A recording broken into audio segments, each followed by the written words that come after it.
எல்லாருக்கும் வணக்கங்க. எல்லாரும் எப்படி இருக்கீங்க? எல்லாரும் நல்லா இருக்கீங்களா? எல்லாரும் நல்லா இருப்பீங்கன்னு சொல்லிட்டு நம்புகிறேன். இந்த ஃப்ராக் எப்படி தைக்கிறது அப்படிங்கிறத தான் இந்த வீடியோவில் பார்க்க போகிறோம். இது வந்துட்டு பழைய சேரீ. இந்த பழைய சேரீயில் நம்ம எப்படி ஃப்ராக் தைக்கிறோம் அப்படிங்கிறது தான் வீடியோவில் பார்க்க போகிறோம். வீடியோவை ஸ்கிப் பண்ணாமல் பாருங்கள். இதனுடைய கட்டிங் வீடியோ இதுக்கு முன்னாடி வீடியோவை போட்டிருக்கோம். தேவைப்படுறவங்க போயிட்டு செக் பண்ணி பார்த்துக்கோங்க. இப்போ வந்துட்டு நம்ம கீழே வந்துட்டு பாவாடை பீஸ் இருக்கு இல்லையா, அதுக்கு வந்து லைனிங் வச்சு அட்டாச் பண்ணணும். லைனிங்க்கு வந்து பார்த்திங்கன்னா ரேஷன் கடை புடவை இருக்கு இல்லையா, அதுதான் கொடுத்துருக்காங்க. இப்போ இது ரெண்டும் நம்ம ஒட்டுக்க வச்சு ஜாயின் பண்ணணும். சேரீயுடைய உள்பக்கத்தில் இந்த லைனிங் வச்சு இந்த மாதிரி ஃபுல்லாக அட்டாச் பண்ணிட்டு வரணும். அந்த ஒரு தையல் மட்டும்தான் நெடுக்க ரெண்டுத்தையும் வச்சு ஜாயின் பண்ணிடணும். நம்ம 3 மீட்ரு அளவு வந்துட்டு பாவாடை எடுத்துருக்கோம் இல்லையா, அது வந்துட்டு இப்போ 1.5 மீட்ரு அளவு, அதாவது ரெண்டுத்தையும் சரி சமமாக வச்சு கட் பண்ணிக்க போகிறோம். லைனிங் வச்சு அட்டாச் பண்ணதுக்கப்புறம்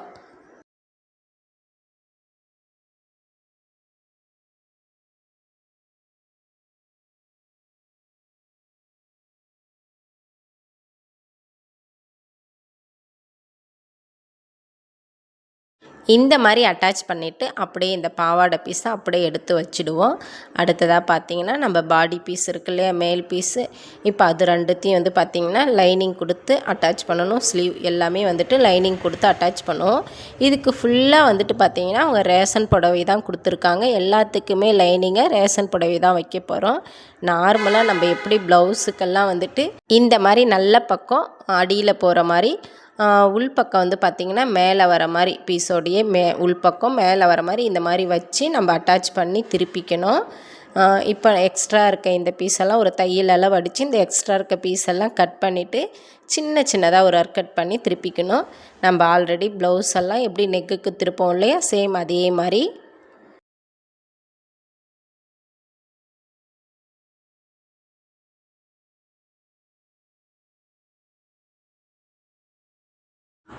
இந்த மாதிரி திருப்பி எடுத்துக்கிட்டு இதுக்கு மேலே ஒரு சின்னதாக ஒரு தையல் போட்டுக்குவோம்.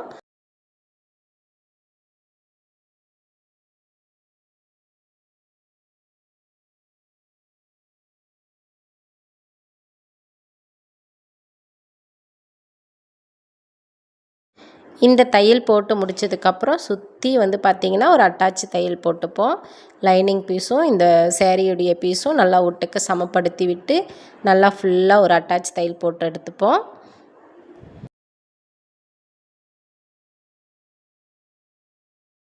அடுத்ததாக இந்த எக்ஸ்ட்ரா இருக்கு இல்லையா சைடில் பீஸு, அதெல்லாம் வந்து பார்த்திங்கன்னா இந்த மாதிரி கட் பண்ணி எடுத்துப்போம். இந்த எக்ஸ்ட்ரா பீஸ் எல்லாம் கட் பண்ணிவிடுவோம்.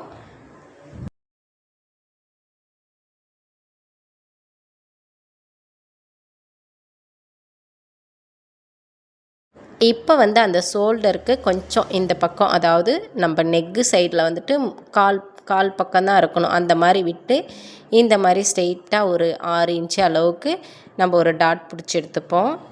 6 இன்ச்சு 7 இன்ச்சு போல் வந்தாலுமே பரவாயில்ல, பிடிச்சிக்கலாம். கொஞ்சம் நீட்டாகவே ஒரு டாட் பிடிச்சிக்கணும். 2 பக்கமும் இதே மாதிரி டாட் பிடிச்சிக்கணும். நீட்டாக விட்டு டாட் பிடிச்சிக்கணும். 3 இன்ச்சு 2.5 இன்ச்சு அப்படி கிடையாது. இந்த டாட் வந்து பார்த்திங்கன்னா நம்ம ப்ளவுஸுக்கெலாம் கம்மியாக பிடிப்போம். ஆனால் இந்த டாட் வந்துட்டு இந்த ஒரே டாட் தான் நம்ம பிடிக்கிறோம். அதனால் நல்லா ஒரு 6 இன்ச்சு 5 இன்ச்சு போல் இருக்கணும். அந்த லெவலுக்கு வச்சு நல்லா நீட்டாக பிடிச்சிக்கோங்க.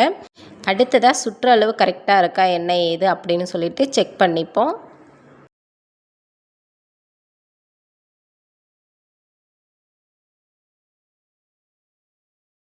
இது வந்துட்டு முன்பக்க பீஸ், அதாவது நமக்கு முன்பக்க பீஸுன்னும்போது நம்ம ஏதாச்சும் டிசைன் கொடுக்கணும் அப்படின்னா கொடுத்துக்கலாம். இல்லை லேஸ் ஏதாச்சும் வச்சு அட்டாச் பண்ணணுன்னா பண்ணிக்கலாம்.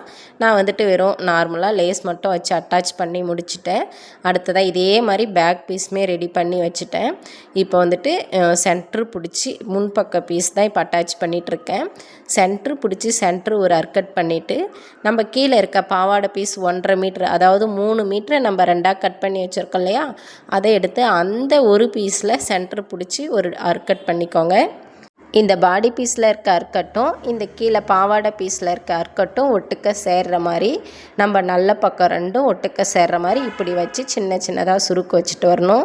நம்ம சென்ட்ரு பிடிச்சி அர்க்கட் பண்ணியிருக்கோம் இல்லையா, அது ரெண்டும் ஒட்டுக்க சேரணும். அந்த எக்ஸ்ட்ரா இருக்கிற அந்த பாவாடை பீஸ் எல்லாமே இந்த மாதிரி சின்ன சின்னதாக சுருக்கு வச்சுக்கோங்க.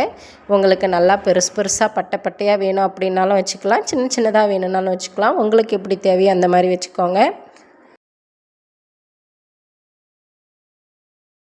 பாருங்கள், நம்ம சென்டரில் ஒரு அர்க்கட் பண்ணியிருக்கோம்ல, அது ரெண்டும் இந்த மாதிரி ஒட்டுக்க சேரணும். அந்த மாதிரி வச்சு இந்த மாதிரி அட்டாச் பண்ணிக்கோங்க.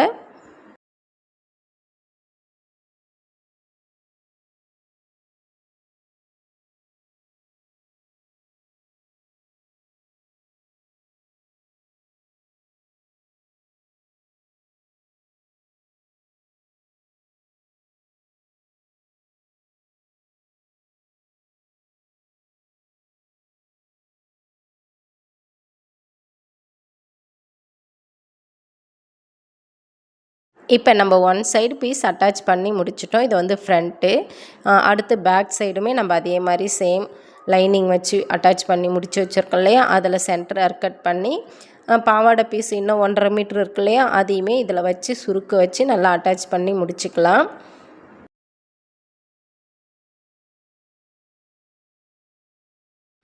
இதையுமே இப்போ பேக் சைடு பீஸுமே முடிச்சாச்சு.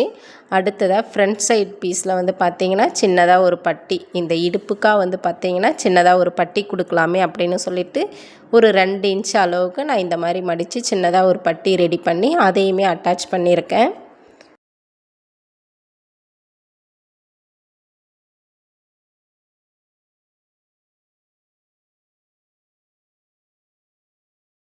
இந்த மாதிரி தாங்க அட்டாச் பண்ணியிருக்கேன். அடுத்ததாக இப்போ பேக்கு ஃப்ரண்ட்டு இது ரெண்டுத்தையும் வந்து பார்த்திங்கன்னா ஷோல்டர் அட்டாச் பண்ணணும்.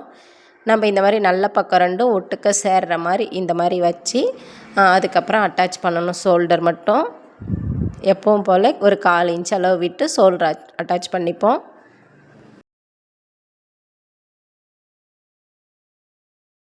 அடுத்து ஆப்போசிட் சைடு ஷோல்டருமே நம்ம கரெக்டாக வச்சு இந்த மாதிரி அட்டாச் பண்ணிப்போம். எங்கேயும் சுருக்கு இல்லாமல் நல்லா சமமாக எடுத்து விட்டுக்கலாம். விட்டுட்டு அந்த மாதிரி அட்டாச் பண்ணி முடிச்சிடுவோம். அடுத்ததாக பீஸை வந்து இந்த மாதிரி போட்டுக்கோங்க. இந்த மாதிரி போட்டுக்கிட்டு நம்ம ஷோல்டர் வந்துட்டு இப்போ ஸ்லீவ் அட்டாச் பண்ணணும் இல்லையா, ஸ்லீவ் வந்துட்டு ஆல்ரெடி லைனிங் அட்டாச் பண்ணி திருப்பி வச்சுருக்கேன். இப்போ இதுக்கு பேக்கு ஃப்ரண்ட்டு அப்படிலாம் எதுவும் பார்க்க தேவையில்ல. அந்த அர்க்கட் மட்டும் சென்டர் பாயிண்ட்டு பிடிச்சி அர்க்கட் பண்ணுறோம் இல்லையா, அது மட்டும் சமமாக கரெக்டாக உட்கார்ற மாதிரி அட்ஜஸ்ட் பண்ணி கரெக்டாக வச்சுக்கலாம்.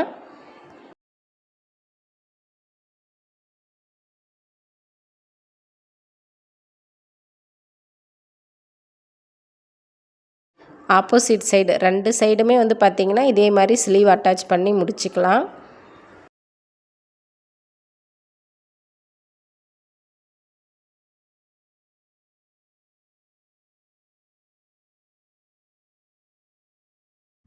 அடுத்ததாக பார்த்திங்கன்னா சைடில் அட்டாச் பண்ணணும். இப்போ வந்துட்டு நம்ம உள் பக்கம் இந்த மாதிரி திருப்பி எடுத்துக்கிட்டு ஸ்லீவோடைய அளவு எவ்வளோ இருக்குது அப்படின்னு சொல்லிவிட்டு அளந்து எடுத்துக்கிட்டு நம்ம வந்துட்டு அப்படியே சைடு அடிக்க ஸ்டார்ட் பண்ணிடலாம்.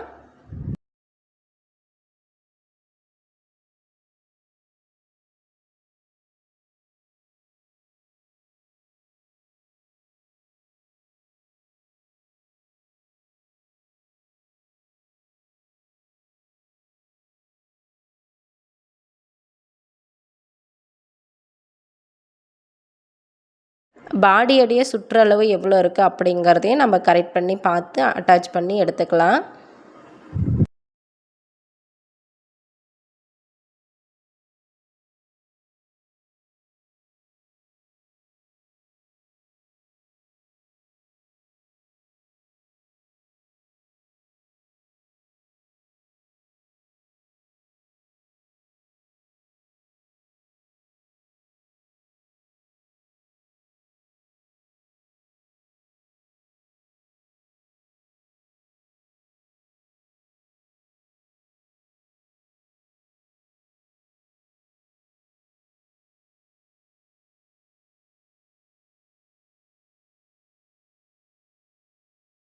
இப்போ இதுக்கு ஆப்போசிட் சைடு இன்னொரு பக்கமாக அதே மாதிரி அட்டாச் பண்ணி முடித்தோம்னா ஃப்ராக் ரெடிங்க.